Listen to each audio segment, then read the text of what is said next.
Ay, ay, ay, ay.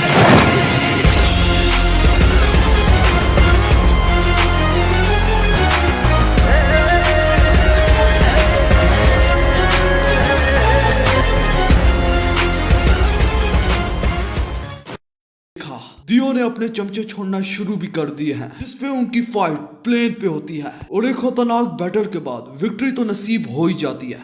मगर जो उसे सुनने को मिलता है, बहादुर हीरोज के पैरों तले जमीन खिसक जाती। जोसेफ जोस्टार 50 साल पुराना एक्सपीरियंस इस्तेमाल करके जहाज को सेफली लैंड कर देता। दूसरी तरफ उन्हें एक अनजान शख्स से मुलाकात होती है जो कि बड़ी अजीब अजीब बातें कर रहा होता है, मगर उसकी असलियत सामने आते ही वो अब्दुल को चैलेंज कर देता और एक बाजार एपिसोड शुरू होने जा रही है। हमारी एपिसोड की शुरुआत में मोहम्मद अब्दुल कहता है, तुम्हें सोट चलाना तो आती है, इतना तो मैं भी मानता हूँ। तुम्हें गरूर से ज्यादा चाहिए अगर तुम मुझे हराना चाहते हो, पर अगर तुम समझते हो जो क्लॉक टेबल पे बनी है तुम उसके 12 बजने से पहले मुझे हरा सकते हो, तो तुम गलत हो। मिस्टर कौन हो तुम? इस पे वो शख्स कहता है, पॉल नारिफ, जॉन पियन, पॉल नारिफ। इसका नाम सुनते ही अब्दुल कहता है, मिल के अच्छा लगा पॉल नारिफ। अपने दुश्मन का नाम जानना अच्छा होता है, पर फिर भी। उसके इशारा करते ही टेबल को वो अपने एक्सप्लोजन से जला देता, जिस पर अब्दुल कहता है, अब वापस आते हैं। अगर तुम समझते हो कि मेरे फ्लेम जलते जलते ऊपर तक जाएंगे या फिर हवा से जलते रहेंगे जैसे कि आमतौर पे होता है, मैं तुम्हें यकीन से कह सकता हूँ इसमें तुम गलत हो। मेरे स्टैंड का नाम मैजिशियन रेड, क्योंकि ये अपने फ्लेम को कंट्रोल करता है मैजिक से। ये सुनते ही पोनारिफ कहने लगता है, वैसे तो मुझे इतनी उम्मीद तो होनी ही चाहिए थी। अगर फायर की वजह से ही तो इस दुनिया में जिंदगी है, जिंदगी की शुरुआत का स्टैंड जो भी। पर तुम्हारी हिम्मत कैसे हुई? तुमने गरूर और इज्जत की बात छेड़ी। मैं तुम्हें बता दूं, मेरी इज्जत सही जगह पे है। इसी में वो 5 कॉइन हवा में उछाल देता और एक ही स्ट्राइक से उसकी स्वॉर्ड सारे कॉइन के आर पार हो जाती। ये देख के जोसेफ जोस्टार काफी हैरान होता, मगर इसी में जोतरो कहता है, नहीं जरा गौर से देखो। इसी में वो लोग देखते हैं कि कॉइन्स पे आग भी लगी होती है। ये देख के अब्दुल कहता है, अब समझ में आया, इसने मेरी आग काट दी हर कॉइन के लिए। मतलब कि पोनारिफ का स्टैंड आग को भी काट सकता है। जिसपे पोनारिफ मजीद बोलता है, मैं एटमॉस्फेयर को भी काट सकता हूँ। हाँ, मतलब कि हवा और इसके आग के बीच वैक्यूम क्रिएट कर सकता है, मतलब कि जहाँ पे हवा भी नहीं होगी, जबकि हवा फायर की काफी मदद करती है। इसी में वो कहता है, तुम्हारा मैजिशियन रेड जरूर खतरनाक होगा, पर इसे कबूल कर लो, तुम्हारा स्टैंड मेरे स्टैंड के आगे कुछ भी नहीं है। इस सब के बाद वो अपने स्टैंड को वापस बुला लेता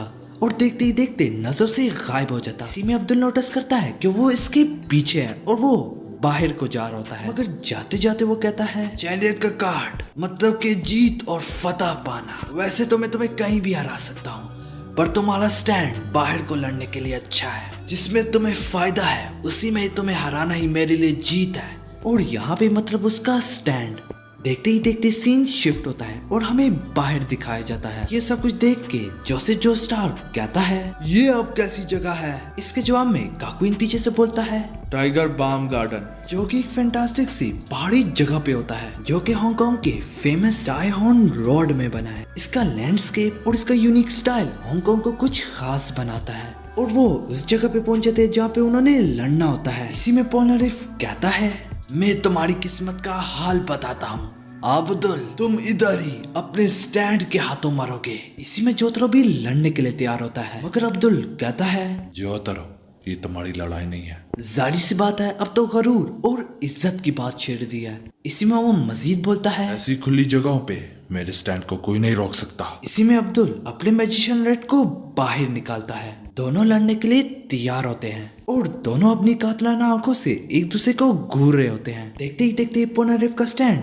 मैजिशियन रेड पे टूट पड़ता है, जिसे मैजिशियन रेड सारे मूव उसके डॉज करता। इसी में वो मशीन मारते मारते कहता है, आखिर कहाँ है तुम्हारे फ्लेम, जिसके बहाने में तुम बढ़ चढ़ के बोल रहे थे। मगर अब्दुल का स्टैंड हाथ बंद करके बस उसे डॉज करता रहता। देखते ही देखते मैजिशियन रेड भी अपने फ्लेम ब्लास्ट उस पे शूट करता। इसी में सिल्वर चैरियट उसके फ्लेम को दूसरी तरफ दे मारता, जिसकी वजह से पास ही एक स्टैचू टूट जाता। तो इसी से मैजिशियन रेड का स्टैचू निकलता। ये देख के जोसेफ जोस्टार कहता है, ये हमारे साथ इस वक्त से खेल रहा है। मगर इसी में अब्दुल अपने दूसरे वार के लिए तैयार हो रहा होता है। ये देख के पोलनारेफ कहता है तो दिखाओ अपनी फुल पावर, पर फिर भी जान लो ये काफी नहीं है। इसी में जोसेफ जोस्टार सबको पीछे आने का कहता है। जाहिर सी बात है अब्दुल फुल पावर में लड़ने जा रहा है तो हर तरफ आग ही आग होगी। तभी अब्दुल उस पे अपना वार करने जा रहा होता है क्रॉस फायर हरिकेन। और पोलनारेफ इसके अटैक को रोकने के लिए तैयार होता है। जैसे कि उसकी स्वॉर्ड हर चीज में गैप कर सकती है, चाहे वो किसी भी किस्म की गैस हो। इसी में वो इसकी फायर को वापस फेंक देता। इस पर मैजिशियन रेड खुद ही जलने लग जाता। ये देख के सारे लोगों के पैरों तले जमीन खिसक जाती, जिस पर स्टैंड के डैमेज लेने पे अब्दुल भी जल रहा होता है, जिस पर अब्दुल गिर जाता। ये देख के पोलनारेफ काफी खुश होता, पर इससे ज्यादा खुशी इस बात की होती है कि जो इसने सोचा वही हुआ। इसी में मैजिशियन दोबारा से इसकी तरफ बढ़ने लग जाता, जिसपे वो इसे अपनी सोर्स से स्ट्राइक करता। मगर वो इसी स्ट्राइक में कुछ अजीब पाता। तभी तुरंत से वो भी जलने लग जाता, जिसपे उसे कुछ समझ में ना आता। इस पर जोसेफ जोस्टार कहता है ये इसका स्टैंड नहीं है। जिसपे उसने स्ट्राइक मारी होती है ये वही स्टैचू होता है, और फ्लेम की वजह से पोलनारेफ को सही तरीके से दिखा नहीं होता। इस पर अब्दुल अपना स्टैंड निकाल के मजीद बोलता है, जैसे कि मैंने तुम्हें कहा भी, मैं अपनी आग को अपनी मर्जी से कंट्रोल कर सकता हूँ। जब भी मैंने अपने फ्लेम से तुम पे वार किया था तो तुमने उसे दूसरी तरफ फेंक दिया था और एक स्टैचू बनाया था। इसी आग से मैंने उसके जॉइंट्स जला दिए, जिसकी वजह से मैं उसे कंट्रोल कर पा रहा था।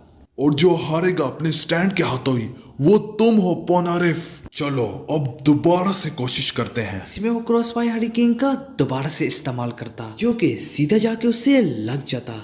इसी में अब्दुल कहता है, लड़ाई में किस्मत के हाल बताने वाले को चैलेंज करना, वो भी इसी की गेम में, तो ये पागलपन है। इसी में पोलनारेफ गिर जाता, जिसपे जोसेफ जोस्टार उसकी गरमाइश की पावर देख के काफी हैरान होता। ये देख के जोथरो जोस्टार कहता है, अब ये नहीं उठने वाला। इसी में काकुइन का भी यही कहना होता है, मगर थोड़े तर्के के साथ। और अगर वो जिंदा भी हो वो 3 महीने तक बिस्तर पे पड़ा रहेगा। वैसे भी उसका स्टैंड भी तबाह हो गया है। इसी में उसका स्टैंड टूटने लग जाता। इसी में सारे लोग पीछे देखते। इसी में पोलनारेफ हवा में उड़ जाता। इसी में काकुइन कहता है, वो तो बेहोश है। मगर असल में वो बेहोश नहीं होता। ये देख के सारे लोगों के पैरों तले जमीन खिसक जाती। मगर जोतरो कहता है, और आखिर ये हवा में कैसे उड़ रहा है? इसी में पोलनारेफ उसे गौर से देखने को कहता है। तभी हमें दिखता है कि उसके स्टैंड ने उसे पकड़ा होता है। वो बिल्कुल जख्मी तक नहीं होता। उस वक्त जो चीजें उड़ के जा रही थी इसके स्टैंड से, वो सिर्फ उसके स्टैंड का आर्मर था और उसकी फ्लेम की सारी डिस्ट्रक्टिव पावर को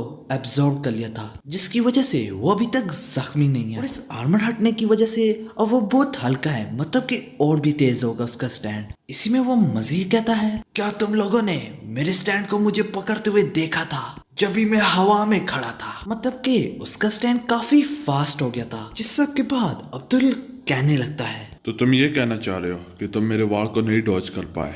अब ये जान लो, अब तुम्हें बचाने वाली कोई चीज नहीं बची, क्योंकि तुम उस आर्मर की वजह से स्लो मूव कर पाते हो। पर तुम ये भी जान लो, अब आर्मर के बगैर तुम अपनी जिंदगी खो दोगे। इसके जवाब में पोलनारेफ कहने लगता है, शायद, चलो देख लेते हैं, लेकिन कितनी शर्म की बात है, हम एक साथ कभी नहीं देख पाएंगे। तो अब्दुल कहता है, कभी भी नहीं। हाँ चलो देखते हैं। जिसपे पोलनारेफ कहता है, पर सबसे पहले मैं तुम्हें कुछ दिखाना चाहूंगा जिसे देखते ही तुम डर जाओगे। ये सुनते ही अब्दुल कहता है, तो फिर दिखाओ मुझे। इसी में ही देखते उसके स्टैंड की आफ्टर इमेजेस दिखने लग जाती है। इसका मतलब उसका स्टैंड काफी तेज मूव कर रहा है। ये देखने के बाद जोसेफ जोस्टार के पैरों तले जमीन खिसक जाती है, जिसपे वो लोग समझते हैं कि इसके पास एक से ज्यादा स्टैंड है, पर ऐसा तो नामुमकिन होता है। इसी बात पे वो लोग काफी हैरान होते हैं। इस पे पोलनारेफ उन्हें एक्सप्लेन करता है कि ये तो आफ्टर इमेजेस है, मतलब कि कोई सेंस उसकी स्टैंड की स्पीड को फॉलो नहीं कर सकती। इसी में वो अब्दुल की तरफ ही बढ़ने लगता है। इतनी हाई स्पीड पे भी अब्दुल का स्टैंड उसे डॉज कर रहा होता है। इसी में अब्दुल अपनी रेंट बाइंडिंग का इस्तेमाल करता, मगर वो बड़ी तेजी से उसे डॉज कर लेता। मगर अब्दुल भी हार न मानता और बस लगा रहता, यहाँ तक वो उसके क्रॉस फायर हरिकेन को भी डॉज कर लेता, जिसकी वजह से जमीन में एक खड्डा पड़ जाता। मतलब कि वो सिर्फ उसकी आफ्टर इमेजेस पे ही अटैक कर रहा होता। इसी में पोनारिफ अपने स्टैंड का इस्तेमाल करके बड़ी स्पीड से वार करता, जो कि अब्दुल को लग भी जाता, जिसपे सारे अब्दुल के लिए फिक्रमंद होते हैं। और इसका स्टैंड बड़े अच्छे से सारा काम कर रहा होता है, क्योंकि वो 10 सालों से अपने स्टैंड पे काम कर रहा होता है। ये बात अब्दुल भी रियलाइज कर चुका होता है, मगर साथ ही साथ वो अब्दुल को काफी इंस्पायर करता, क्योंकि वो डरपोक नहीं होता जो कि बुजदिली जैसे हमले करे। यहाँ तक पोनारिफ अब्दुल को ये भी बताता होता है कि उसका अगला अटैक काफी डेंजरस होने जा रहा है। इसी इंस्पायरेशन में अब्दुल भी उसे वार्न करता है कि उसका भी अगला अटैक खतरनाक होगा। इसमें वो मल्टीपल फायर हरिकेन का इस्तेमाल करता, जो कि क्रॉस फायर हरिकेन स्पेशल है, जिसपे वो दोबारा से अपना स्टैंड निकालता। वो बड़ी तेजी से गोल गोल घूमने लग जाते। इसी में पोनारिफ का स्टैंड दोबारा से अब्दुल की तरफ बढ़ने लग जाता, जिसपे पोनारिफ दोबारा से उसका अटैक उसकी तरफ दे मारने का सोच रहा होता है, जिसपे वो उसे वार्न भी करता है। मगर एकदम से देखते ही देखते एक सरप्राइज अटैक आता। इसी में पोनारिफ का स्टैंड उसकी पकड़ में आ जाता और पोनारिफ भी जलने लग जाता, क्योंकि उसका स्टैंड जो जल रहा होता है और ये वही खड्डा होता है जो इसके क्रॉस फायर हरिकेन से आया होता है। इसी में जो रियलाइज करता है कि इसका क्रॉस फायर हरिकेन जमीन से निकला, मगर इससे पहले उसके क्रॉस फायर ने जमीन में सुराख कर दिया होता है, जिस पर अब्दुल ने उसे वार्न भी किया होता है और उसे ये भी कहा होता है कि वो अपने फ्लेम्स को मल्टीपल कर सकता है, मतलब कि एक से ज्यादा। और दूसरी तरफ पोनारिफ जल रहा होता है और बस तड़प रहा होता है। इसी में अब्दुल उसकी तरफ एक नाइफ फेंकता है, जिसपे अब्दुल कहने लगता है, ये मौत ज्यादा दर्दनाक है, तो अपने आप को इस नाइफ से मार दो। इस पे पोनारिफ भी यही सोच रहा होता है, मगर वो ऐसा ना करता। इसी में वो कहता है, मैंने सोचा भी नहीं था मेरी स्वॉर्ड आग से हार सकती है। मैं अपने आप को नहीं मारूंगा, मैं आहिस्ता आहिस्ता आग से जल के ही मरूंगा। क्योंकि वो इसकी इज्जत कर रहा होता है, बिल्कुल वामू की तरह कि यही उसकी इज्जत होगी। जिसपे वो ये कहता है कि ये तो बुजदिली है, मतलब कि इसे वामू की तरह वॉरियर कह सकते हो, क्योंकि अब्दुल ने इसे बहादुरी से हराया। मगर इसी में अब्दुल पीछे देख के एकदम से आग बंद कर देता, जिस पर अब्दुल ने भी उसकी ये बहादुरी देख ली होती है। मगर अब्दुल इस बात से ज्यादा इंस्पायर तब होता है कि इसने इस नाइफ का इस्तेमाल नहीं किया पीछे से मुझे कत्ल करने के लिए। यहाँ तक वो दियो जैसे शैतान के लिए काम करते हुए भी उसने अपनी इज्जत रखी। तुम्हारी मौत को मैं यूं जाया नहीं होने दे सकता। जिस पर अब्दुल जैसे उसके माथे से बाल हटाता है तो उसके माथे पे भी फ्लैश बग लगा होता है। इसी में जोतरो अपना स्टैंड निकाल लेता है और उस फ्लैश बग को अपने स्टैंड से हटा रहा होता है, जिस पर ये जोसेफ जोस्टार देख नहीं सकता क्योंकि उसे काफी डिस्गस्टिंग लग रहा होता है। इसके बाद जोतरो उसे सूरज की रोशनी से खत्म कर देता। इस पे जोसेफ जोस्टार कहता है, अब वो बग हट चुका है, शायद हम दोस्त भी बन सकते हैं। तभी हमें दूसरे सीन में दिखाया जाता है और दूसरे सीन में स्पीड वैगन की तरफ से उनके लिए एक बोट आ रही होती है। अगर इसमें उस बोट की तरफ जाते जाते वो दोबारा से पोनारिफ से मिलते हैं, जिसपे वो सबसे पहले इनका प्रॉपर तरीके से शुक्रिया कहता है कि उसे दियो जैसे ईवल से बचा लिया। अब्दुल कहता है, अगर किसी का शुक्रिया करना है तो वो जोतरो है, उसी ने ही तुम्हारा बग निकाला है। तो जोतरो कहता है, मुझे तुम्हारा शुक्रिया वक्रिया नहीं चाहिए। इस सब के बाद पोनारिफ जोसेफ जोस्टार से कहता है कि मैं एक बाजार क्वेश्चन पूछना चाहता हूँ, जो कि उसके ग्लव्स के बारे में होता है कि वो क्यों नहीं उतारता कभी, यहाँ तक खाने की टेबल पे भी। इसी में वो कहता है कि तुम्हारा उल्टा हाथ कहीं सीधा हाथ तो नहीं, जो कि वाकई में एक बाजार सा क्वेश्चन है। इसी में हमें पता चलता है कि पोनारिफ की बहन भी होती है जो कि मर चुकी होती है, वैसे नहीं मरी होती, उसे किसी ने मारा होता है और उस शख्स का भी उल्टा हाथ सीधा हाथ होता है। इसी वजह से उसने यही क्वेश्चन उससे पूछा। ये सुनते ही सारे लोगों के पैरों तले जमीन खिसक जाती, जिसपे पोनारिफ को तो नहीं पता होता कि वो किस तरह दिखता होता है, मगर उसके दोनों हाथ सीधे ही होते हैं। इसी में जोसेफ जोस्टार उससे अपना मैकेनिकल हाथ दिखाता है। थोड़ी याद ताजा कर देता हूँ, जोजो बाजार adventure phantom blood part 2 episode 26 once time उसका हाथ बनाता है और इस बात को 50 साल हो चुके हैं, तभी तो वो इतना बूढ़ा है। इसी में पोनारिफ उससे माफी मांगता। इस पर जोसेफ जोस्टार उसकी बहन के बारे में पूछता है, तभी वो कहता है, इस बात को 3 साल हो चुके हैं। मेरी छोटी बहन स्कूल से घर को आ रही थी अपनी क्लासमेट के साथ, बारिश हो रही थी। हमारा होम टाउन फ्रांस में एक छोटे से गांव में था। उसी में रोड की साइड पे एक आदमी उनकी तरफ पीट करके खड़ा हुआ था। काफी अजीब था, जबकि बारिश भी हो रही थी, जैसे कि उसने अपने ऊपर एक पतली सी दीवार बिछाई हो। तभी तुरंत से उसकी क्लासमेट का खून निकलने लगा, जैसे कि हवा ने ही काट दिया हो। जिस पर मेरी सिस्टर अकेली हो गई। उसने उसे तड़पाया फिर मार डाला। इसी में उसकी वही क्लासमेट किसी तरीके से भाग गई जान बचाते हुए वहां से, ताकि बता पाए उनके साथ उस दिन क्या हुआ। पर उसने चेहरा नहीं देखा था, पर हाँ उसने ये देखा था कि उसके 2 राइट हैंड है। किसी ने उसका एतबार नहीं किया था पर मुझे पता था उसके पास भी मेरी जैसी पावर्स है, जो कि उस वक्त मैं छुपा के रखता था। सुनने से ही वो लगता था कि उसके पास भी स्टैंड है। तो मैंने अपनी बैंक की रूह से वादा किया कि मैं उसका बदला लूंगा। अपने मकसद में कामयाबी के लिए मैं अपना स्टैंड इस्तेमाल करूंगा। इसी में 1 साल पहले मैं दियो से मिला और उस बॉल में मैंने कुछ खास देखा। तभी दियो ने मुझसे कहा, ये तस्वीर तुम्हारे दिल से निकाली गई है। जो आदमी तुम ढूंढ रहे हो और जो दर्द तुम्हारे दिल में है, मेरी ताकत उसे सिर्फ सामने लाती है। तो क्या कहते हो? तो क्या तुम दोस्ती करना चाहते हो? मुझे पता है तुम्हारी किस्मत बड़ी खराब है, इसके लिए मुझे गिलास की जरूरत नहीं है। तो क्या तुम मेरे साथ काम करना चाहोगे, जिससे तुम्हारी सारी बदकिस्मती दूर हो जाएगी? जो तस्वीर तुम्हें इस ग्लोब में नजर आ रही है वो तुम्हें तकलीफ देती है ना? मैं तुम्हारी मदद कर सकता हूँ। बिल्कुल इसी तरह मेरी किस्मत भी खराब हुआ करती थी। मुझे तो सूरज भी कबूल नहीं करता। मैं उस बंदे का पता लगाऊंगा जिससे तुम डरते हो। जिस सब के बाद मुझे ऑर्डर दिया गया कि मैं तुम सबको मार डालूं। एक बार भी मैंने खुद से नहीं पूछा या फिर मैं इस ऑर्डर के खिलाफ गया। इसी में काकुइन बोलता है, सुनने में तो लगता है कि यही बंदा उसका ही चमचा है। इसी में पोनारिफ कहता है, मैंने सोच लिया है, मैं तुम लोगों के साथ इजिप्ट जाऊंगा। दियो के पीछे जाने से मैं अपने बैंक का कातिल ढूंढ लूंगा। इसी तरह हमारे बहादुर हीरोज की टीम में एक और मेंबर शामिल हो गया। इसकी बहादुरी थोड़ी देर पहले ही दिखाई गई। जॉन पियन पोनारिफ, स्टैंड नेम सिल्वर चैरियट। और इसके स्टैंड की एबिलिटी, इसकी स्वॉर्ड की स्पीड काफी फास्ट होती है और इसकी स्वॉर्ड जहाँ पे वो अपनी स्वॉर्ड से वार करना चाहता है उसकी स्वॉर्ड वहीं पे जाती है। मतलब कि काफी प्रिसाइज शॉट्स होती है। जोतरो अपना फेवरेट डायलॉग बोलने ही वाला होता है, जो कि यारे यारे। मगर इसी दौरान वहाँ पे कुछ लड़कियां आ जाती है। इस पे वो जोतरो को आके कहती है, क्या तुम हमारी पिक्चर ले सकते हो? क्योंकि उन्हें जोतरो काफी हैंडसम लग रहा होता है। अगर जोतरो उनकी बकवास को सह ना पाता। भौंकना बंद करो और जाओ किसी और का दिमाग खाओ। मगर इसमें पोनारिफ की कमी थी। इसमें पोनारिफ कहता है, मैं तुम लोगों की तस्वीर ले सकता हूँ। स्वॉर्डमैनशिप का तो नहीं पता, मगर वो तस्वीर में भी काफी प्रिसाइज शॉट्स ले रहा होता है। बग के हटने की वजह से इसकी असली पर्सनैलिटी सामने आ रही है। मगर आखिर में जोतरो यारे यारे बोल ही देता। यहाँ पे एपिसोड खत्म हो जाती।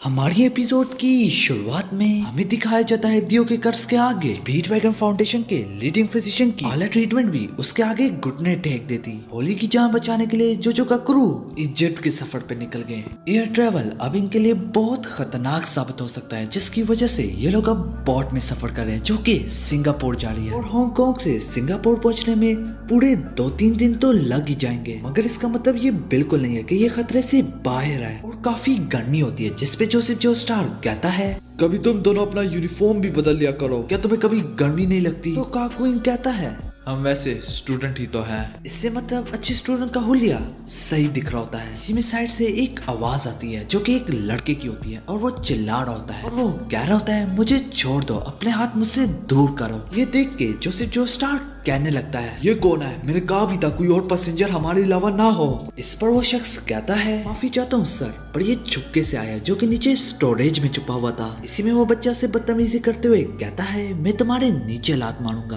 तो वो शख्स कहता है, ये सब कुछ तुम पुलिस को बताना। ये सुनते ही उस बच्चे के पैरों तले जमीन खिसक जाती और वो कहता है, प्लीज मुझे जाने दो। मैं सिंगापुर इसलिए जा रहा हूँ क्योंकि मैं सिर्फ और सिर्फ अपने डैड को देखना चाहता हूँ और टिकट के लिए तुम मुझसे काम ले सकते हो। जिसपे वो शख्स कहता है, इतनी आसानी से तो मैं तुम्हें नहीं जाने दूंगा। ये सुनते ही वो रोने लग जाता और इसके हाथ पे चक लगाता और पानी में कूद जाता। जिस पर जोसेफ और काकुइन उसके लिए फिक्रमंद होने लगते। इस पर जोतरो कहता है, उसे भूल जा, वो बिना वजह पानी में छलांग ना मारता अगर वो एक अच्छा स्विमर ना होता। मगर इसी में पानी के नीचे शार्क भी उसका पीछा करने लग जाती। इसी में अनजान शख्स कहता है, ये खतरे में है, ये जगह शार्कों से बड़ी हुई है और उसके नीचे एक अच्छी खासी फुल ग्रोन अप शार्क का शैडो बन रहा होता है। जिस पर जोसेफ जोस्टार उसे वापस आने का कहता। इसी में वो बच्चा नोटिस करता है कि उसके पीछे एक शार्क आ रही है। ये देखते ही उसके पैरों तले पानी खिसक जाता। मगर इसी में स्टार प्लेंटियम आ जाता, जिसपे उस बच्चे को कुछ समझ में ना आता कि शार्क के साथ क्या हो रहा है। जैसे कि मैंने कहा, स्टैंड यूजर ही सब स्टैंड को देख सकता है। एक स्टैंड ही दूसरे स्टैंड को मार सकता है। इसी में हमें दिखाया जाता है कि जोतरो भी पानी में ही होता है। इसी में वो अपना फेवरेट डायलॉग बोलते ही उसे पकड़ के वहाँ से ले जाने लगता। मगर इसी दौरान जोतरो को जो कुछ अजीब पाता, जिसमें वो दोबारा से उसकी चेस्ट पे हाथ रखता। उसकी चेस्ट को बार बार छूने से जोतरो समझ जाता कि ये लड़का नहीं बल्कि लड़की है, और उस लड़की को जोतरो पे काफी गुस्सा आ रहा होता है। जिसके बाद जोतरो दोबारा से उसे ले जाने लगता। मगर इसी में कोई चीज मरी हुई शार्क को बड़ी तेजी से नीचे खींच लेती। वहाँ पे अगर कोई चीज रह जाती तो वो सिर्फ खून ही। ये देख के जोसेफ काफी हैरान होता। इसी में वो चीज धीरे धीरे से जोतरो की तरफ बढ़ने लगती, जो कि जोतरो महसूस भी कर लेता। मगर सबके बावजूद भी जोस्टार भी उसे बता देता। इसी में वो बड़ी तेजी से जोतरो की तरफ बढ़ने लगती, जिसपे जोतरो भी उसे उठा के बड़ी तेजी से जाने लगता। मगर वो पानी में काफी तेज होता, जिसकी वजह से वो जोतरो तक पहुंचने वाला होता। इसी में काकुइन भी अपना स्टैंड निकाल लेता। तभी वो हाइड्रोफ्रेंड ग्रीन का इस्तेमाल करते हुए जोतरो को उस लड़की के समेत बाहर निकाल लेता, जिस पर देखते ही देखते वो नजर से गायब हो जाता। ये देख के पोनारिफ कहता है ये जरूर स्टैंड होगा। इस पर मोहम्मद अब्दुल कहने लगता, मैं जितनी बार भी बुरे लोगों से लड़ा, पर मैंने कभी कोई ऐसी चीज नहीं देखी। और यहाँ तक वो इस बच्चे को भी स्टैंड यूजर समझ रहे होते हैं। इस पे वो लोग समझ रहे होते हैं कि ये सब कुछ ट्रैप था, कि वो जानबूझ के ऐसा कर रही थी ताकि जोतरो उसके पीछे आए। इसी में वो लड़की उन्हें कहती है कि मुझे ढूंढना बंद करो। यहाँ तक वो तो लड़ने के लिए भी तैयार होती। इसमें वो लोग और शक में पड़ जाते, शायद ये हमें बेवकूफ बना रही है। मगर उन्हें शक होता है, जिसपे जोसेफ जोस्टार दिल ही दिल में कहता है इस बोट में हमने सारे लोगों को चेक कर लिया, सिर्फ यही रहती है। इसी में ये जानने के लिए अब्दुल उसे कहता है ओए, आजकल दियो क्या कर रहा है? जिसपे वो लड़की किसी दियो वियो को नहीं जानती होती। मगर पोनारिफ कहता है नाटक करना बंद करो। मगर वो इसी तरह लगी रहती, आओ मैं तुम लोगों को मजा चखाती हूँ। और वो काफी बचकाना दिखाती, जिस पर काकुइन कहने लगता है हाँ, मुझे तो लगता है अब ये नहीं है। इसी में वहाँ पे शिप का कैप्टन आता है और वो कहता है तो ये है वो लड़की जो चुपके से आई है। इसे रोक के रखने के लिए तुम्हारा शुक्रिया। इसी में वो इस लड़की को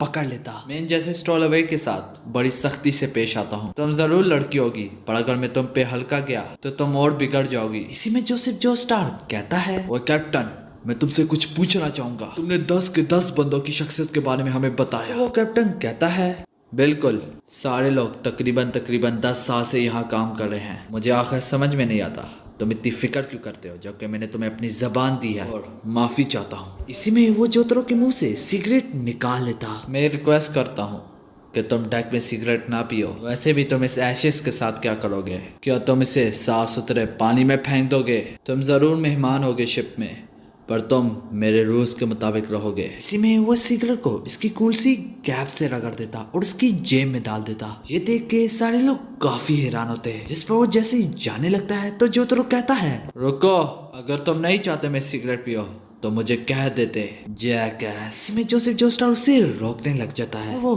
कहता है इसमें तुम्हारी ही गलती है। इसके जवाब में जोतरो कहता है इसके रूल्स की मुझे परवाह नहीं, मैं जो मर्जी करूं। और तुम्हें पता है क्या, कैप्टन जो है वो एक स्टैंड यूजर है। ये सुनते ही सारे लोगों के पैरों तले जमीन खिसक जाती। तो कैप्टन कहता है स्टैंड यूजर क्या मतलब? तो अब्दुल कहता है ये नामुमकिन है जोतरो।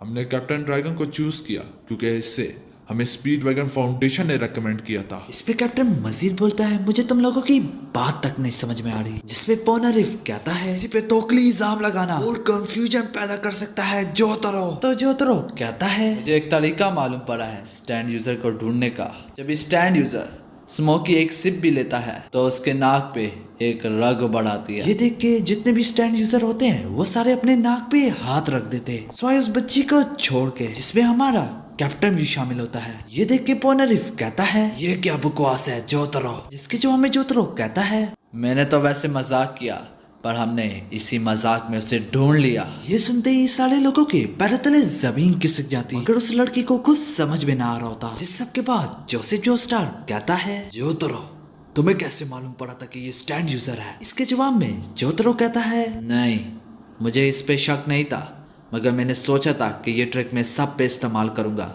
मतलब के सारे क्रू मेंबर्स पे। वो खुद बोलता मैं कैप्टन हूँ ही नहीं शिप का। इसी शिप के करीब हमें दोबारा से वही स्टैंड देखने को मिलता जो असली शिप का कैप्टन होता है। इस पे कैप्टन ने उसे चाइना में समंदर में डुबा दिया होता है और इसी बातों में उसका स्टैंड पीछे से आके उस लड़की को पकड़ लेता। ये देख के सारे लोगों के पैरों तले जमीन खिसक जाती। उसके स्टैंड का कार्ड होता है अनजाने का डर और इसका नाम है डार्क ब्लू मून। और वो कैप्टन सोच रहा होता है कि मैं अपनी शख्सियत छुपा के एक एक को मार डालूंगा। इसी में वो मजीद बोलता है, इस लड़की को पकड़ने से लगता है किस्मत मेरी तरफ है। अब मुझे लगता है कि मुझे इस पानी में कूद जाना चाहिए जो शार्कों से बड़ा हुआ है, और अगर तुम उसे बचाना चाहते हो तो तुम मेरे पीछे कूदोगे इस पानी में, क्योंकि उसका स्टैंड पानी के लिए ही बना है, जिसपे उसका मानना होता है कि वो पानी में पांचों के पांचों को हरा सकता है। जिस पर जोतरो कहता है, हाँ हाँ दिखाओ खुद का बरहम, एक होस्टेज के पीछे छुप के मुझे डराने के लिए तुम्हें इससे ज्यादा मेहनत करनी पड़ेगी।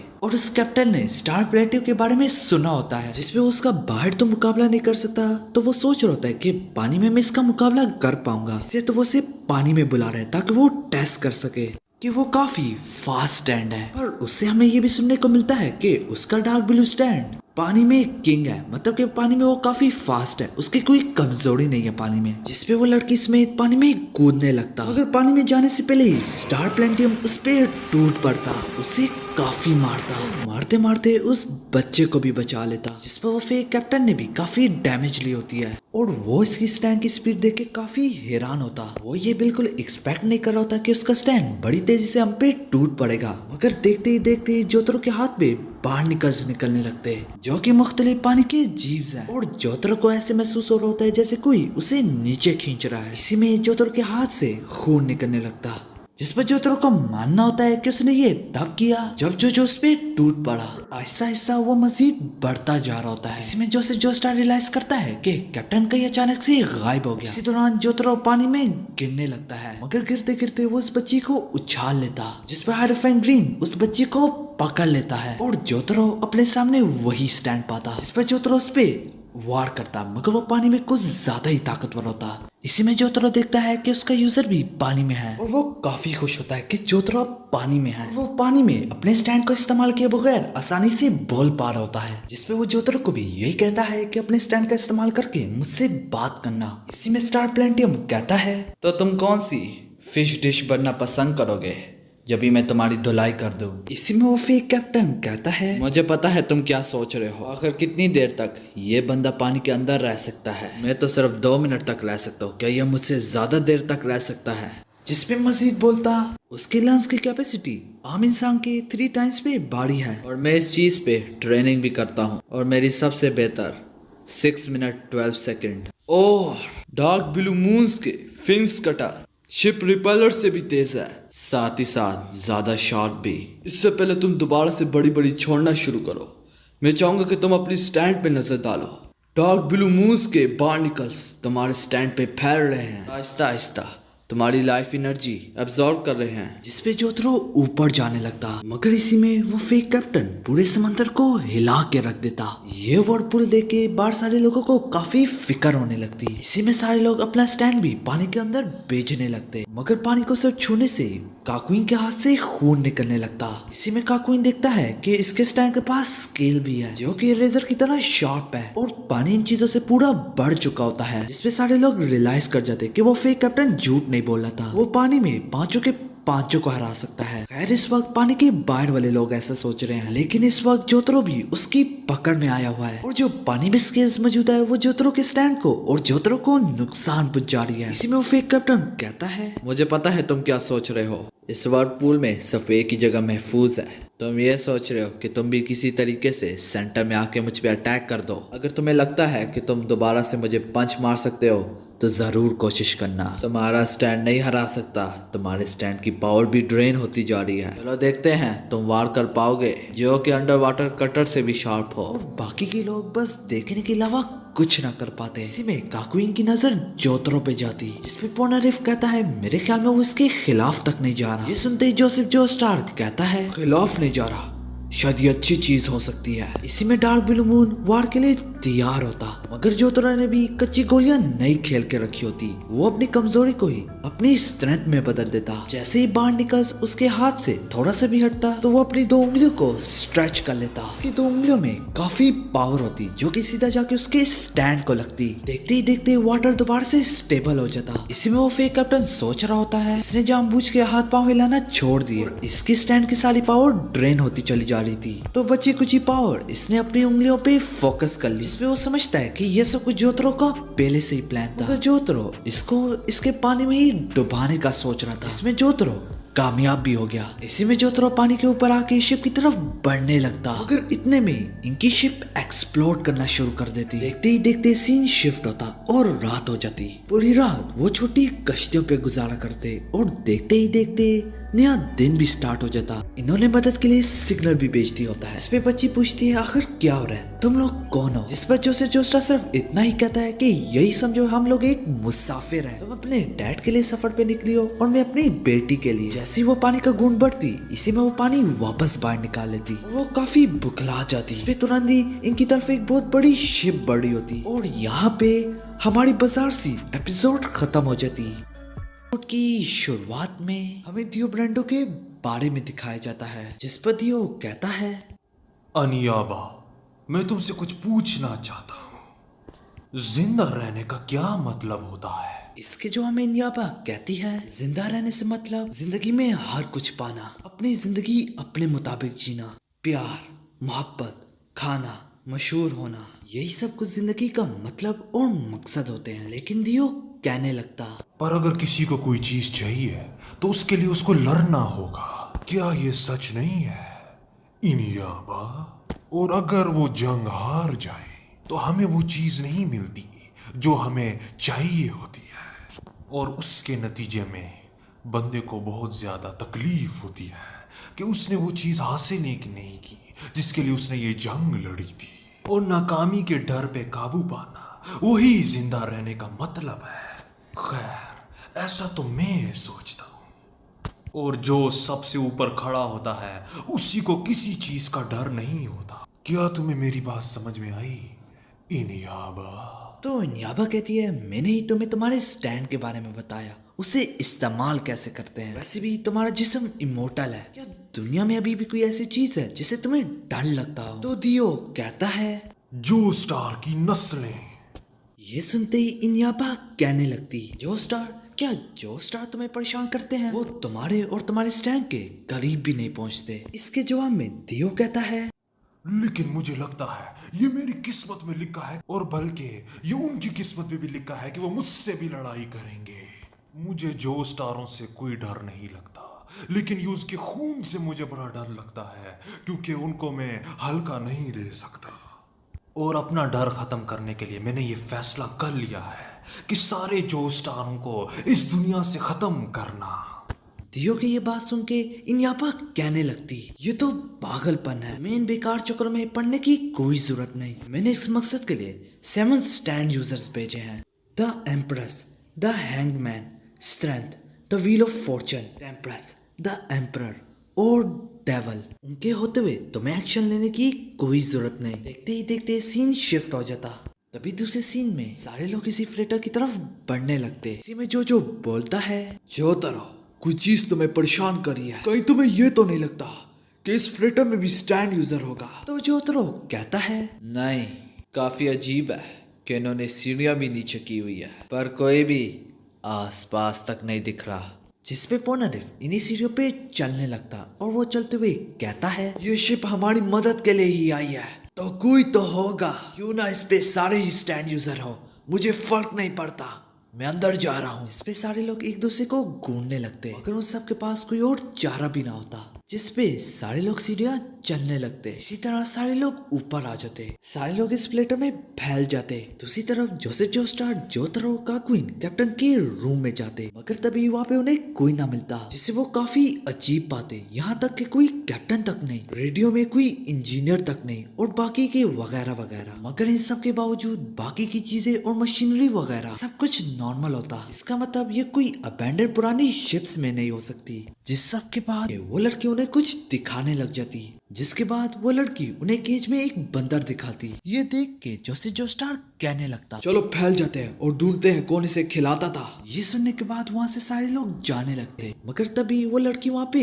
रुक जाती और पीछे मुड़ के इसी बंदर को देखने लग जाती। इसी में वो काफी घबरा जाती और वहाँ से चली जाती। जोसेफ जोस्टार और बाकी के लोग अब्दुल की तरफ आने लग जाते, जबकि अब्दुल और बाकी के दूसरे लोग किसी मशीन का जायजा ले रहे होते। मगर इसी में किसी के हाथ लगाए बगैर भी सेलर इनकी तरफ ही बढ़ने लगता। इस पे जोसेफ जोस्टार उन्हें बताता भी, इसके बावजूद भी उनमें से किसी एक को लग जाता। ये देख के सारे लोगों के पैरों तले जमीन खिसक जाती। ये देख के सारे लोग काफी हैरान होते कि किसी ने कंट्रोल्स को छुआ तक नहीं, मगर इसके बावजूद भी क्रेन अपने आप कैसे मूव किया, जिसपे जोसेफ जोस्टार सबको कहने लगता, ख्याल से कोई चीज तो है यहाँ पे, और तुम में से कोई मशीनरी को हाथ ना लगाए। अगर कोई चीज बिजली से भी हरकत करे तो उसे छूना भी मत। अगर तुम लोग जिंदा रहना चाहते हो तो वही करो जो मैं कह रहा हूँ। जिसमें उन्हें नीचे कैबिन जाने को बोलता। इसी में सारे लोग वहाँ से जाने लगते। इन सब के बाद जोसेफ जोस्टार कहता है, क्या तुम में से किसी ने स्टैंड को देखा? जिसमें ना कि किसी ने सेंस किया होता है ना कि कुछ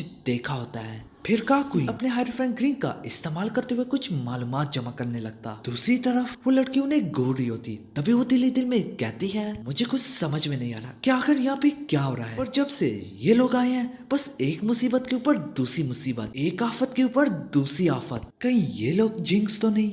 वैसे तो जिंक्स का मतलब मनहूस होता है, पर यहाँ पे जिंक्स से मतलब ऐसे लोग जो जहाँ कहीं भी होए वहाँ पे तबाही, आफतें, मुसीबतें आए, जिसकी पकड़ में आस पास के भी लोग आ जाए। जिसपे वो लड़की दिल ही दिल में मजीद बोलती, अगर तुम लोग वाकई में जिंक्स हो तो मुझे तुम लोगों से दूर ही रहना चाहिए। तभी जोसेफ जोस्टार उसी लड़की की तरफ बढ़ने लगता और इसके पास आके कहता है, मेरे पास सिर्फ तुम्हारे लिए एक ही सच्चाई है, जो कुछ भी होए हम तुम्हारी तरफ ही है, दूसरों के करीब रहो। जिस सब के बाद वो लड़की भी वहाँ से चली जाती। इसी में वो लड़की जगह जगह पे फिर रही होती है और दोबारा से उसी मंकी के रूम में आ जाती, जिस पर वो मंकी इशारा से उसे ये कहने की कोशिश करता है कि मेरे लिए मेरा केज खोल दो, और वो इसको इस काम के लिए आधा एप्पल भी दे रहा होता है। वो लड़की इस एप्पल को देख के हैरान हो जाती कि एप्पल तो ऐसे कटा हुआ है जैसे किसी ने इसे नाइफ से काटा, और उसका रंग भी सही होता है, मतलब कि ज्यादा देर नहीं हुई। इसी में वो लड़की कहती है, तो जरूर कोई होगा, आखिर कौन है जो तुम्हें खिलाता है। फिर वो मंकी सिगरेट पीने लग जाता। ये देख के वो दोबारा से हैरान हो जाती कि आखिर इसे किसने ट्रेन किया, काफी इंटेलिजेंट है। इसी में वो बंदर उसे कुछ लड़कियों की तस्वीरें दिखाता। ये देखते ही वो एकदम से डर जाती और वो समझ जाती कि ये बंदर काफी थरकी और तरसा हुआ बंदर है। तभी वहाँ पे कुछ लोग आके कहते हैं, इससे दूर रहो, इन बंदर्स की स्ट्रेंथ आम इंसानों पे 5 बार भारी है। फिर वो इससे भी नीचे हाल में आने का कहते हैं। इसी में काकुइन ने हाइड्रोफोन ग्रीन का इस्तेमाल करके चप्पा चप्पा छान लिया होता है, अगर वो कोई इंसान शिप पे ना पाता। और दूसरी तरफ हमें दिखाया जाता है कि शिप में कोई कनेक्शन नहीं आ रहा, जिसकी वजह से वो कोई रेडियो या इन चीजों का इस्तेमाल करके मदद के लिए नहीं बुला सकते।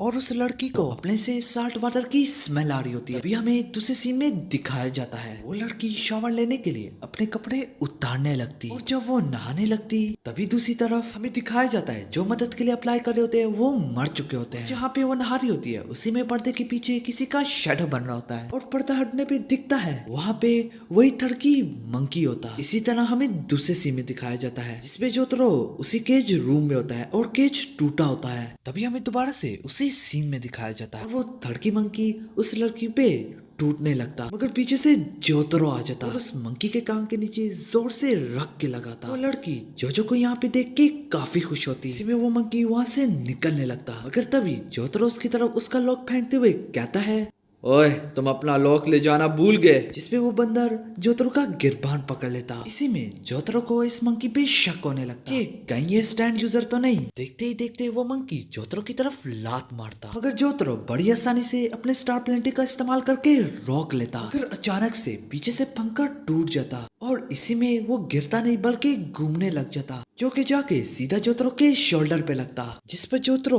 कहता है, कहीं ये पंखा भी इसी का किया धरा तो नहीं। तो ये ऐप स्टैंड यूजर है, पर आखिर इसका स्टैंड कहाँ है? मैं देख क्यों नहीं पा रहा? आखिर हो रहा क्या यहाँ पे? और जैसे ही वो फैंग को हटाने लगता तभी वो फैंग का पर उसके हाथ पे लगता और दूसरा उसके मुंह पे लगता। इसी में वो लड़की जोतरो के लिए काफी फिक्रमंद होने लगती। इस पे जोतरो उड़ के जाता।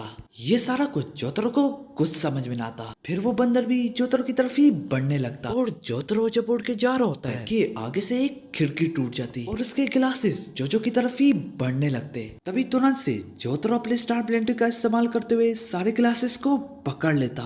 इसी गिलासों के समेत पीछे मुड़ के उसी बंदर पे टूट पड़ता, मगर जोतरो देखता है कि वो बंदर वहाँ से गायब हो चुका है क्योंकि वो दीवार के अंदर घुस रहा होता है। ये देख के जोतरो काफी हैरान होता और उस लड़की को अपने करीब रहने को कहता। इस पे जोतरो दिल ही दिल में कहने लगता, वो मंकी जरूर स्टैंड यूजर होगा। जब भी मैंने उसे टच किया था तो मुझे स्टैंड एनर्जी उसे महसूस हो रही थी, पर फिर भी मैं उसके स्टैंड को क्यों नहीं देख पा रहा हूँ। फिर एकदम से जोतरो के दिमाग में ये पूरी शिप आती। ये देख के जोतरो के पैरों तले जमीन खिसक जाती। अगर मैं उसे देख रही हूँ इस वक्त। तभी तुरंत से जोतरो और उस लड़की को एक अजीब सी आवाज आती, जबकि बाहर सारे लोग इसी शिप के अंदर डूबने लगते। इसी में जोसेफ जोस्टार रियलाइज कर जाता। ये देख के उसके पैरों तले जमीन खिसक जाती और वो कहता, शायद ये पूरी शिप स्टैंड है। और ये बात जोतरो को थोड़ी देर पहले ही पता चल जाती। और आगे जाने से पहले मैं बताता चलूं, जितने भी एनिमल जोजो बाजार एडवेंचर में स्टैंड का इस्तेमाल कर सकते हैं वो काफी होशियार होंगे और चालाक होंगे। ये कोई स्पॉयलर्स नहीं है, इस बंदर की मिसाल आपके सामने है। इसी तरह सीन शिफ्ट होता है। वो मंकी जोजो और उसके स्टार प्लेनेटिव को पकड़ लेता। इसी में सीन शिफ्ट होता है और पोनारिफ काफी हैरान होता है कि नॉन स्टैंड यूजर भी जैसे कि वो लड़की और दूसरे सेलर्स इस स्टैंड को कैसे देख पा रहे हैं। तो अब्दुल कहता है, ये स्टैंड कुछ ज्यादा ही एनर्जी से बना है जिसकी वजह से हर आंख इसे देख सकती है, और इस स्टैंड को कंट्रोल करने के लिए भी ज्यादा ताकत की जरूरत होती है।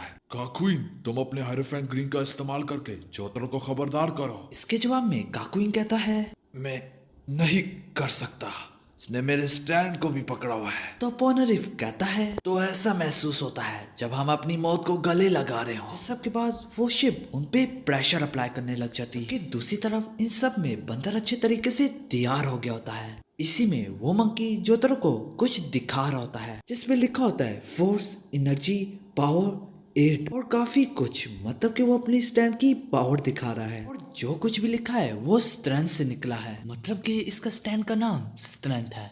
और इसके स्टैंड का कार्ड जो कि card of a terror deck होता है, जो कि इशारा करता है चैलेंज, छुपी हुई ताकत और अंदरूनी ताकत। और जोतरो जैसे ही अपने आप को छुड़ाने की कोशिश करता है तो उस लोहे की दीवार में से और चीजें आके उसे पकड़ लेती। तभी वो बंदर ऐसे एक्ट कर रहा होता है जैसे वो पहले से जीत चुका है और जोतरो को पता चल जाता है ये क्या कहना चाह रहा है। उस बंदर का ये मानना होता है कि ये पूरी शिप मेरी स्टैंड है तो मेरा कुछ नहीं बिगाड़ सकते। और जब वो बंदर लड़की को ताड़ने लगता है, इसी में जोतरो अपने यूनिफॉर्म का बटन उस बंदर की तरफ फेंकता, जिस पर वो बंदर समझता है कि ये भी मेरे स्टैंड का हिस्सा है। इसी में जोतरो कहता है, यहाँ पे मंकी, ये बटन तुम्हारे स्टैंड का हिस्सा नहीं है। जिस पर बंदर को बहुत बुरा लगता। तो जोतरो कहता है, क्या हुआ, तुम्हें गुस्सा चल रहा है? मेरे ख्याल में ये तुम्हारी इज्जत का सवाल था, जैसे कि तुमने समझा कि तुम हमें हरा चुके हो, या फिर नहीं, तुम जैसे बंदरों की क्या इज्जत होगी। ये सुनते ही उस बंदर को काफी गुस्सा आता और वो जोतरो पे टूट पड़ता। जब वो जोतरो की तरफ बड़ा होता है तो जोतरो कहता है, यही तुम्हें एक बंदर बनाता है, ना कि इंसान। इसी में जोतरो अपने हाथ की फिंगर्स को स्ट्रेच कर लेता, जो कि सीधा जाके उसके हाथ में जो बटन होता है उसको लगता। उसके लगने पे वो बटन उड़ के सीधा उसके सर पे लगता। इसी में उस बंदर का काफी खून निकलता, जिस पर वो बंदर काफी तड़प रहा होता है। इसी में जोतरो अपने आप को छुड़ा लेता। ये देख के वो बंदर काफी डर जाता और जोतरो को अपना पेट दिखाने लगता। ये देख के जोतरो कहता है, सुनने में आया है डरे हुए जानवर अपना पेट दिखाते हैं, तो क्या तुम मुझसे माफी मांग रहे हो? तभी वो बंदर अपना सर हिला के कहता है, हाँ, मगर जोतरो उसे माफ ना करता और उड़ा उड़ा करके उसको मारने लग जाता। जिस सब के बाद शिप श्रिंक होने लगती। इसमें सारे लोग दोबारा से अपनी छोटी कश्तियों पे सवार हो जाते और वो शिप श्रिंक होते होते एक छोटी सी कश्ती में बदल जाती। देख के जोसेफ जोस्टार समझ जाता उस बंदर ने उन्हें बड़ी आसानी से ओवर पावर कर दिया। अगर जोतरो से वक्त पे ना हराता तो बहुत कुछ बिगड़ सकता था और शायद आगे इस तरह के या इससे भी खतरनाक स्टैंड का सामना करना पड़े। और उन्हें जापान से इजिप्ट के सफर में 4 दिन हो चुके हैं और इनके पास अब बचे हैं सिर्फ और सिर्फ 46 दिन। इन सब के बाद सीन शिफ्ट होता है। इनयाबा लॉर्ड दियो से कहती है, स्ट्रेंथ को हरा दिया गया है और फिक्र मत करो। जो बाकी के 6 स्टैंड यूजर है वो काफी पावरफुल है और उन्हीं में से एक मेरा अपना बेटा है। मेरे बेटे का सीधा हाथ अपने दुश्मन को मार डालेगा और इनयाबा का भी हाथ, दोनों राइट होते हैं। इससे ये पता चलता है कि पोनारिफ की बैंक का कत्ल इसके बेटे ने किया है। इस सब के बाद दियो कहता है, तुम भी बड़ी अजीब सी बुड्ढी हो। तुम्हें इस दुनिया में कौन सी चीज सबसे ज्यादा चाहिए? तो इन्याबा कहती है, मैंने तुम्हें कितनी बार बताया है, बस मैं तुम्हारे साथ रहना चाहती हूँ। तुम्हारे स्टैंड की एबिलिटी कुछ ज्यादा ही बढ़िया है। मतलब कि वो सिर्फ दियो और उसके स्टैंड से काफी मुतासिर है। इसी तरह सीन शिफ्ट होता है और हमें आखिरी सीन में दिखाया जाता है और वो लोग सिंगापुर पहुंच जाते हैं और हमें एक स्ट्रेंज सी डॉल दिखाई जाती। यहाँ पे हमारी एपिसोड खत्म हो जाती। पिछली एपिसोड में हमने देखा जोसेफ जोस्टार का क्रू अपने सामने एक अजीब सी शिप पाता जिसके बारे में सब कुछ लगभग अजीब ही होता और सारे लोग इस शिप में किसी इंसान को नहीं पाते। ना कि यह अबैंडन्ड शिप्स में से है क्योंकि मशीनरी वगैरह उसकी बिल्कुल सही काम कर रही होती है। सच्चाई सामने आने में ज्यादा वक्त नहीं लगता मगर फिर भी काफी देर हो चुकी होती है। इस सब के बावजूद भी जोतरो कूजो को पसीना तक ना आता और बड़ी बहादुरी से सिचुएशन पे काबू पा लेता और एक नई पहले से ज्यादा बाजार एपिसोड शुरू होने को जा रही है। Welcome to anime ranks. आज हम एक्सप्लेन करने जा रहे हैं जोजो बाजार एडवेंचर स्टारडस्ट क्रूसेडर एपिसोड 8। अगर आपने अभी तक मेरा चैनल सब्सक्राइब नहीं किया हुआ तो सब्सक्राइब करके बेल नोटिफिकेशन को ऑल पे करना ना भूलिएगा। एनिमे रैंक्स बाजार एक्सप्लेनेशन के साथ ही साथ एनिमे रैंक्स एडिट्स को भी सब्सक्राइब कीजिएगा।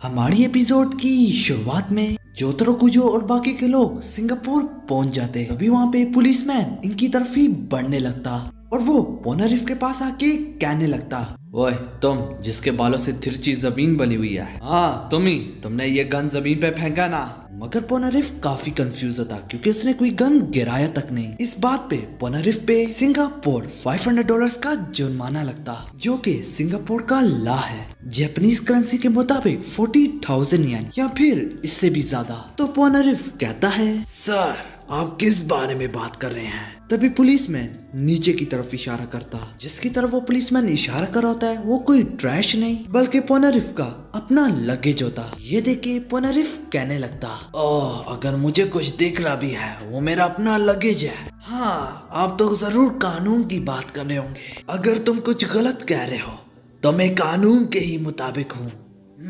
जरूर मेरी गलती होगी, जरा मुझे भी बताओ कौन सा गन? इस बात पे पुलिसमैन काफी शर्मिंदा होता। इस बात पे पुलिसमैन माफी मांगता। इसी में सारे हंसने लग जाते जिस पर वो लड़की भी हंसने लग जाती। इसे यहाँ देख के पोनारिफ कहने लगता, इस लड़की के साथ क्या है? ये तो अभी तक हमारा पीछा कर रही है। जिस पर सारे लोग कहने लगते, क्या तुमने अपने फादर से नहीं मिलना? हम तो सिंगापुर में ही हैं। इसके जवाब में वो लड़की कहने लगती, जरूर मिलेंगे पर 5 दिनों बाद। वैसे भी मेरी मर्जी, मैं जहाँ मर्जी जाऊँ, आखिर में तुम लोगों की क्यों मानूं? मगर इसी में वो लड़की उन्हें जरूरतमंद नजरों से घूरने लगती। तो अब्दुल कहने लगता, इसे हमारे साथ नहीं होना चाहिए, ये इसके लिए खतरनाक हो सकता है। इसके जवाब में काकुइन कहता है, मेरे ख्याल में इसके पास कहीं रुकने के लिए पैसे नहीं है। इस सब के बाद जोसेफ जोस्टार कहने लगता, अगर यही बात है तो हम इसे होटल में कमरा दिला देंगे कुछ दिनों तक। जिस सब के बाद सीन शिफ्ट होता और वो लोग होटल आए होते हैं और जो कमरे उनको मिलने जा रहे होते हैं वो अलग अलग फ्लोर्स में होते हैं और सारे लोग 2-2 बंद करके कमरा शेयर करेंगे। जिस पर जोसेफ जोस्टार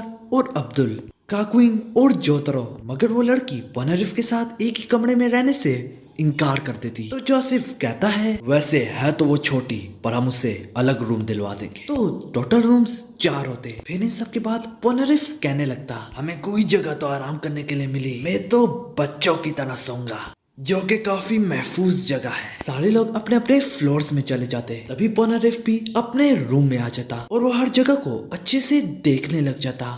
फिर पोनारिफ एक लंबी सी सांस लेता और वो कहता है, मुझे इतना तो पता ही होना चाहिए था, कभी थोड़ी देर हमें आराम के लिए छोड़ दिया करो, अब बाहर भी निकल आओ। तभी एक शख्स फ्रिज में से निकलता। तो पोनारिफ कहता है, इससे पहले मैं तुम्हें हराऊं क्यों ना तुम मुझे अपना नाम बताओ, मैं पोनारिफ हूँ। तो वो शख्स कहने लगता, मेरा नाम सोल सैक्रिफाइस है और मेरे स्टैंड का कार्ड डेवल, जो कि पागलपन के बारे में बताता है, साथ ही साथ उसके रास्तों में आने वालों की तबाही। इन सब के बाद सोल सैक्रिफाइस कहने लगता, पर बताओ मुझे तुम्हें कैसे पता था कि मैं रेफ्रिजरेटर के अंदर छुपा हूँ? तो पोनारिफ उसकी गिरबान से पकड़ के कहने लगता, तुमसे बेवकूफ मैंने कोई नहीं देखा, सबसे पहले तुमने फ्रिज से सारा सामान बाहर निकाल दिया। मगर एकदम से सोल सैक्रिफाइस उस पे टूटने लगता, मगर पोनारिफ भी उस पे टूट पड़ता और पोनारिफ का स्टैंड काफी फास्ट होता। ये देख के पोनारिफ कहने लगता, तुम तो बड़े बेकार निकले, एक कश्ती पे हमें बंदर मिला था वो काफी खतरनाक था। मगर सोल सेक्रीफाइस तड़पते हुए कहने लगता, देखो पोनारिफ, तुमने ये क्या कर डाला है? तुम्हारी हिम्मत कैसे हुई? मुझे दर्द हो रहा है, मुझे दर्द हो रहा है। और वो दर्द से पागल होने लगता। यूं ही वो पीछे आते आते बालकनी में आ जाता और ऊपर से नीचे गिर जाता। और नीचे गिरते गिरते वो कहता है, मैंने तुम्हें जान के खुद पे हमला आवर होने दिया। जैसे ही पोनारिफ ऊपर से नीचे देखता है वो कहीं गायब हो जाता। और जब पोनारिफ बिजी होता है तो पीछे से कोई छोटी सी चीज आके उस पे हमला कर देती। इस पे पोनारिफ को कुछ महसूस तक ना होता और कुछ समझ में ना आता कि ये सब कुछ उसने कब और कैसे किया। इसी में वो जो स्टार्क को फोन मिलाता, जो कि अब्दुल उठा लेता। तभी वो अब्दुल को कहने लगता कि मुझ पे किसी स्टैंड यूजर ने हमला कर दिया। तभी वो उसे सारा कुछ बताता कि वो काफी अजीब स्टैंड है, मुझे इसके बारे में कुछ नहीं मालूम। और उसके पाँव के नीचे एक अजीब सी डॉल पड़ी होती और उस डॉल के हाथों में छुरी होती है। तभी पोनारिफ उसे उसके स्टैंड का कार्ड और उसके स्टैंड का नाम बताता, devil soul sacrifice. Mohammed Abdul इस डेविल स्टैंड के बारे में सुनते ही काफी हैरान होता। पोनारिफ उसे मजीद बताता कि उसने उसके स्टैंड को सही तरीके से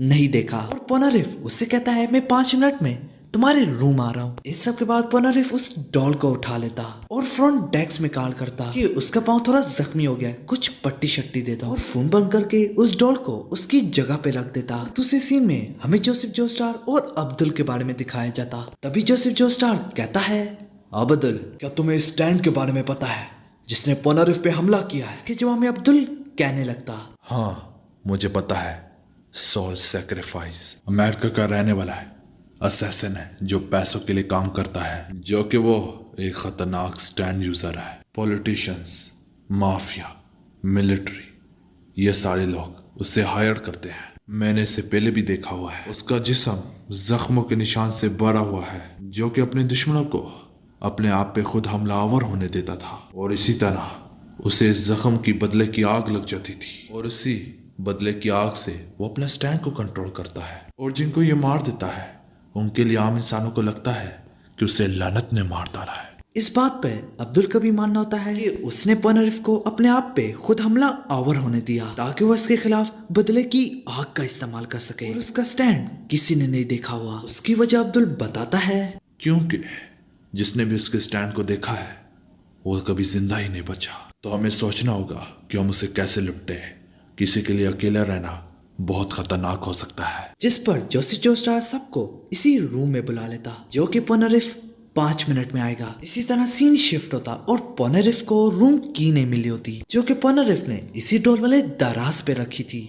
मगर वो जैसे ही अपने बेड के नीचे देखता तो उसे अपने रूम की चाबियां मिल जाती। जैसे ही पोनारिफ उसे लेने के लिए बेड के अंदर जाता तो उसे बाहर से चलने की आवाजें आने लगती। और वो अपने स्टैंड का इस्तेमाल करके पोनारिफ को बेड से बांध देता। उसका स्टैंड वही डॉल होता। अभी तुरंत से वही डॉल पोनारिफ की आंखों में शैम्पू फेंक देता। इसी में बड़ी तेजी से चारों तरफ से बेड को काट देता। मगर तभी दरवाजा नॉक होता और वो शख्स पोनारिफ को पट्टी देने आया होता है, जिस पर पोनारिफ उसे पीछे रहने का कहता और यहाँ से जाने का। फिर वो स्टैंड उससे भी मार देता। दरवाजे पे लिख देता, डू नॉट डिस्टर्ब। और पोनारिफ अपनी आंखें खोल चुका होता है। पोनारिफ सिल्वर चैरियट को बाहर निकाल लेता, मगर वो बैठ के आर पार ना देख पा रहा होता, जिसकी वजह से वो अपने स्टैंड का इस्तेमाल नहीं कर सकता, जिसपे वो डॉल उसके स्टैंड पे टूट पड़ता। दूसरी तरफ जोतरो का क्वीन उस लड़की से कहते हैं दरवाजा लॉक रखना और किसी अनजान शख्स के लिए दरवाजा ना खोलना। दूसरी तरफ हमें वापस पोनारिफ के बारे में ही दिखाया जाता और वही डॉल बेड के ऊपर से रैंडम अटैक करने लगता। साथ ही साथ वो उसके स्टैंड को भी डैमेज दे रहा होता है। इसी में पोनारिफ सिल्वर चैरियट से रैंडम अटैक करवाने लगता, मगर वो उसके रैंडम अटैक को डॉज करता रहता। डॉज करते करते उसके पीछे चमड़ जाता, साथ ही साथ उसके स्टैंड पे चमड़ा होता, लेकिन वो पोनारिफ पे रैंडम अटैक शुरू कर देता, जिसपे पोनारिफ को काफी गुस्सा आता और वो अपने ऊपर बेड की चादर ओढ़ देता। मगर इसी में सीन बदल जाता, जिस पर जोतरा और काक्वीन इसी रूम में आ जाते। देखते ही देखते दोबारा से सीन शिफ्ट होता और पोनारिफ ने उसे अपने जाल में पकड़ ही लिया होता है। जैसे ही सिल्वर चैरियट उसकी स्पेयर तोड़ने लगता है तो वो डॉल उसके स्टैंड को डैमेज दे देती, मगर पोनारिफ भी हार न मानता और सिल्वर चैरियट से रैंडम अटैक करवाता रहता, मगर वो डॉल उसके स्टैंड से काफी दूर निकल गया होता। इसी रैंडम अटैक से वो उसे काट देता जिस चीज से उसे बांधा होता है। इस सब के बाद वो डॉल उसके आसपास शराब वगैरह गिरा देता और वो हेयर ड्रायर उठा के कहता है, ओए पोनारिफ, तुम्हें क्या लगता है मैं क्या करने जा रहा हूँ? इसी में वो पोनारिफ को फिनिश करने लगता, मगर वक्त पे पोनारिफ सिल्वर चैटिक का इस्तेमाल करके अपने आप को बचा लेता और साथ ही साथ उस पे भी टूट पड़ता। ये देख के वो काफी हैरान होता। तो पोनारिफ कहता है, मैंने जानबूझ के शीशा तोड़ दिया था ताकि मैं इनका इस्तेमाल करके तुम्हें बेड के ऊपर देख सकूं। इसी में उसके डॉल को उड़ा के फेंकता और बेड से निकल आता। ये देख के उस डेविल के पैरों तले जमीन खिसक जाती। तो पोनारिफ उसके इन्हीं पैरों को काट देता और उसे उसी शख्स के बारे में पूछता जिसके 2 राइट हैंड है, उसकी स्टैंड की एबिलिटी के बारे में पूछता। तो वो उसे कहता है, क्या तुम पागल हो? कोई असैसिन अपने स्टैंड की एबिलिटी और अपना चेहरा नहीं दिखाता। सिर्फ और सिर्फ तुम लोग ही इतने पागल हो कि तुम्हारे स्टैंड के बारे में हम सबको पता है। ये सुनते ही पोनारिफ उसे फिनिश कर देता और इसका स्टैंड यूजर वॉशरूम में होता है और वो टोटो में हो चुका होता है। पोनारिफ भी उसी रूम में पहुंच जाता। इन सबको इसलिए बुलाया गया होता है कि डेविल स्टैंड यूजर के खिलाफ कोई स्ट्रेटेजी बना सके, जबकि पोनारिफ ने तो उसकी छुट्टी तक कर दी होती, जिस पर पुलिस वगैरह उससे क्वेश्चन कर रही होती कि तुम्हारे कमरे में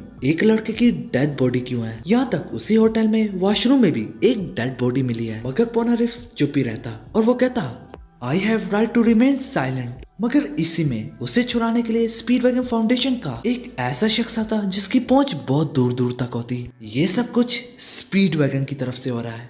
जोजो बाजार adventure phantom blood part 1 and part 2। दूसरी तरफ अब्दुल काफी हैरान होता है कि दुश्मन के ऊपर दुश्मन आ रहे हैं। तो जोसेफ जोस्टार कहता है, जब तक दियो जोनाथन जोस्टार का जिस्म इस्तेमाल कर रहा है, जो कि फैंटम ब्लड पार्ट 1 का मेन कैरेक्टर है, तब तक वो जोतरो कूजो और मुझे सेंस कर सकता है। इसी तरह हम भी उसका दिमाग पढ़ सकते हैं। इन सब के बाद अब्दुल कहने लगता, तो क्या मैं कैमरा खरीदा हूँ? इसके जवाब में जोसेफ जोस्टार कहने लगता, इसकी कोई जरूरत नहीं, मैं कैमरे के बगैर भी अपनी पावर का इस्तेमाल कर सकता हूँ। इस पे वो अपनी स्टैंड की पावर टीवी पे इस्तेमाल करता और अपनी पावर का इस्तेमाल करके चैनल बदलने लगता और वो टीवी जोसेफ जोस्टार के लिए अल्फाज बनाएगा, जो कि बड़ी तेजी से चैनल शिफ्ट करते करते एक सेंटेंस बनाता और वो सेंटेंस हमें से कोई धोखेबाज है। यहाँ तक वो उसका नाम भी बता देते, काक्वीन, दियो का सर्वेंट। ये देखते ही दोनों काफी हैरान हो जाते। चैनल शिफ्ट करते करते दियो ही सामने आ जाता। इस पर फौरन से दियो को भी पता चल जाता। तो दियो कहता है, तुम जो स्टार कमीनो, तुम मुझे देख रहे हो तो इसे देखो। इसी में वो टीवी एक्सप्लोड कर जाता, मगर इस पे वो काफी हैरान होते कि काक्वीन हम में से धोखेबाज है। तभी जोसेफ जोस्टार मजीद बोलता, मैं अभी भी काक्वीन पे ट्रस्ट करता हूँ, जरूर इसकी कोई वजह होगी, पर हाँ दियो और इसका कोई लेना देना है। जबकि इस वक्त काक्वीन जोतरो के साथ है और काक्वीन हमले के लिए तैयार होता है। यहाँ पे हमारी एपिसोड खत्म हो जाती।